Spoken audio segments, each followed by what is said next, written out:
for letters, for writing. First, sounds, letters that carry the sounds. Phonemes, phonics, phonemic, Phoenicians. Why don't our school kids know that? That the Phoenicians are responsible for their ABCs. Here are some others. If the world were a village of 199 would not have a college education, and one would.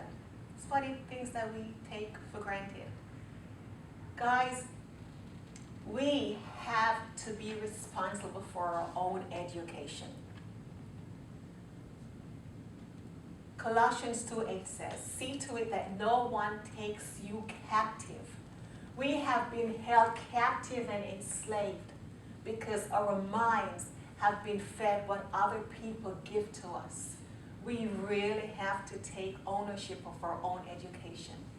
Colossians 2:8, "See that no one takes you captive through philosophy and empty deception." Let's pause on these words. Pause on the words, "take you captive." Pause on the words, "through philosophy," and pause on the word "deception." Deceptions which are based on human traditions, not on the Word of God. Based on human traditions and the spiritual forces. Our enemy is not of flesh and blood, and we need to understand that as the church. This is of the world. It is not of Christ. So, man right through history. There are things that we're not fed because it's not expedient for those who control us. So, I was not even aware up until recently that there was white slavery in America, in the Caribbean, and in Europe. I myself, on my mother's side most specifically, most of the Jamaicans from my mom's side, and I've been going back, are Irish folks, came to the island as slaves.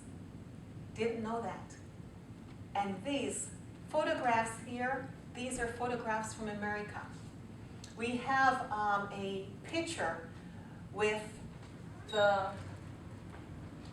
Caucasian, the Irish, perpetuated to be a Frankenstein in the media, because the media is powerful. If you want to look like, if the majority wants you to look like a buffoon, they do it through the media. And here you have the Irish Frankenstein. We're not aware that propaganda has been used to fulfill the purposes of the elite, to drive the masses in the direction that they want them to.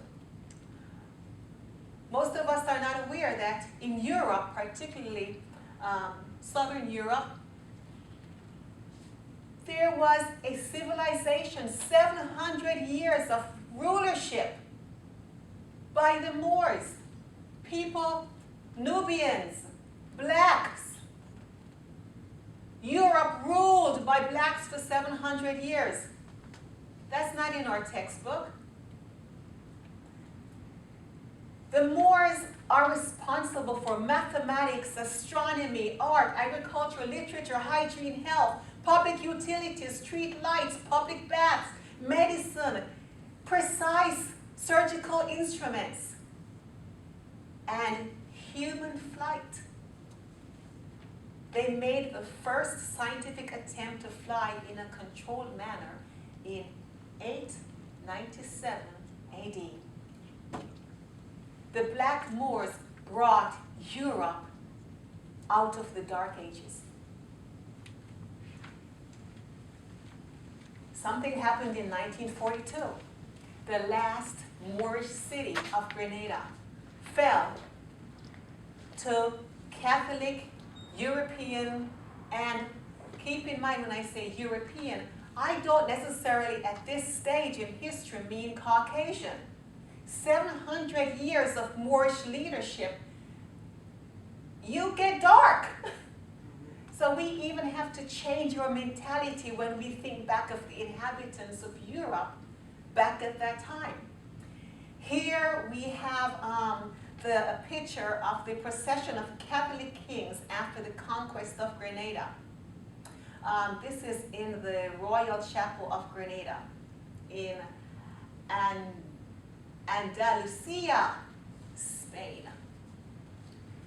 I like that because it gives us an idea what happened. So here we have a Moorish king. Some say, speculate that it's Charles V, 1525. We know that he is said to have a Habsburg jaw. And we know that his clothing is European, the scepter, the orb is European, the whole garb is similar to the crown of Austria. Now, I'm just bringing out these points because as we get into the scripture and our history of the church, to let you know that even though it's biblical history, it's history that has been denied us and we don't know. Here we have the African Roman Empire, emperors that we're not aware of. We're not aware of the Septimius rulership. He and his sons ruled. We didn't know about that era because it's not told to us. We don't know about the African king named Gourmand who ruled Ireland during the Anglo-Saxon era in England. Medieval history, we don't know that.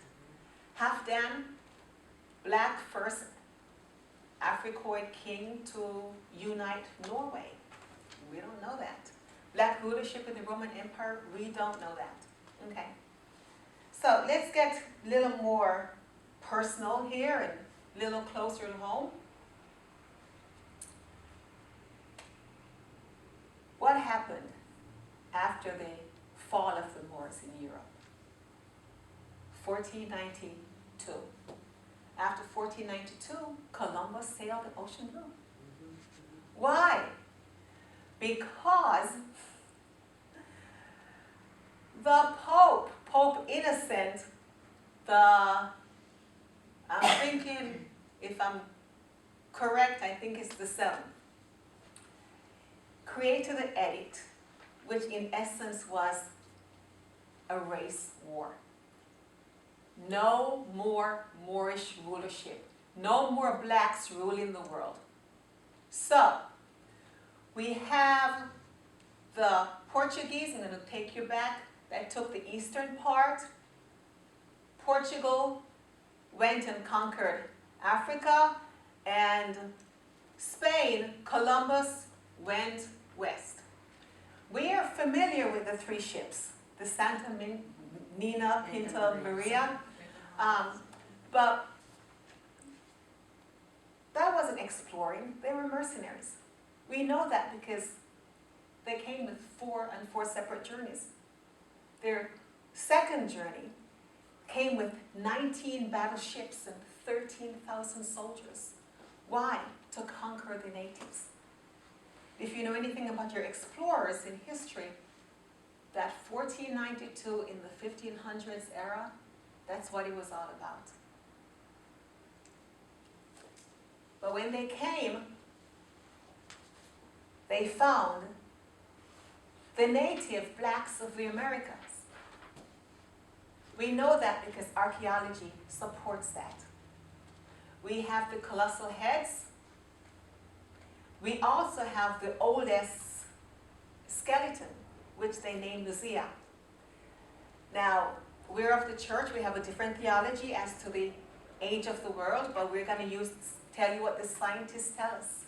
They say that Lucia is a 11,500-year-old skeleton. And as they do the computer reconstruction of the face, is what she looked like. By the way, There's an awesome book that came before Columbus. I want to acknowledge that and recommend that reading. I also learned that before our land was called America, it was called Amaru. Also, Olmec-Xi. Olmec-Xi. Kind of sound like Mexico. Wow. Yeah. So, here's a map of Africa that tells us a little about what happened. In this map, the colors represent the different nations who own the land mass, the continent, that's Africa. Britain, French, German, Portuguese, Italian, Belgium, French. You can hardly find an independent country in Africa. Why were the Europeans so successful? They had superior weaponry. It's war. Whoever has the bigger gun wins. Here's a lithograph, and you see the muskets and the cannons, and you see the natives with their spears. It's no contest. In addition, you have the heart to divide and conquer and kill, because you have the permission of your king. You have the permission of your pope. In other words, it's as if you have the permission of God himself. So you have the bigger gun and the heart to use it, and the motivation. Here is a lithograph of the superior weapons and the heart to conquer and slaughter being demonstrated here with the defeat of the Asantis by the British forces in 1824. This is the fourth war. Just in one section. Why? Because Africa is a very rich country. There's gold, there are diamonds. It doesn't look like the media shows you that it looks, as you will going to see some pictures down the road. But that's history. What is the superior weapon now? It's money, it's power, it's information. And the purpose of the use of these weapons is to control. And make no mistake that there is a spirit behind that. It's to move people away from biblical truth.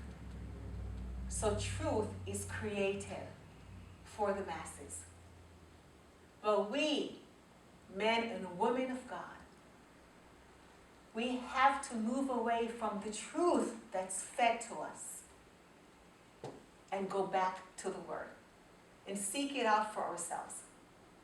Now, as we do some research, and I'm hoping that you will, I want to just give you real quick some of the hindrances that you're going to come against, because I'm hoping you're going to be going online and doing some things. Keep in mind, let's flip back to that picture, who owns the media? So you will find websites here. I tried to find some information, and I wanted data. I said, are there more whites than blacks in the world? I'm looking for some data. Before I could get to this awesome website, Google pops up with a sign that says, I have to be of a certain age so I could agree to enter this site. I thought it was like porn. Right. They do that kind of stuff. Other things that they do, you have awesome videos of documenting things, and then you hear this terrible music. They try to distort the image with their technology so you cannot get there. Another thing they do, they'll put ads on. I try to get on the site, they have this demonic cat just, you know, Yeah. just to hinder you from going on the site. They will pull the site and let you think and tell you, oh, this site used hate speech. Uses what? Hate speech. They will tell you, well, this site doesn't comply with regulations. They'll also have articles that use language that casts doubt on the truth. Even scientific articles. They'll say it's likely, probably, supposedly. But if there is something that they want you to know and to believe, you'll hear words like definitely. It's confirmed. So guys, we really do have to take control of our education. We have to take our faith back. Here's another blockade I want to bring out. There are non-Christian sources of history that tells the truth. And so sometimes we just have to go past our religious differences. Don't throw out the baby with the bathwater. And so I do want to give a thank you and an acknowledgement for those who have gone before, and just to let us know a little bit about, if we want to do some research, things and places that we do have to go. So that was my big introduction. So what are we going to do next? Well, next we're actually going to switch to look at the historical children of Israel.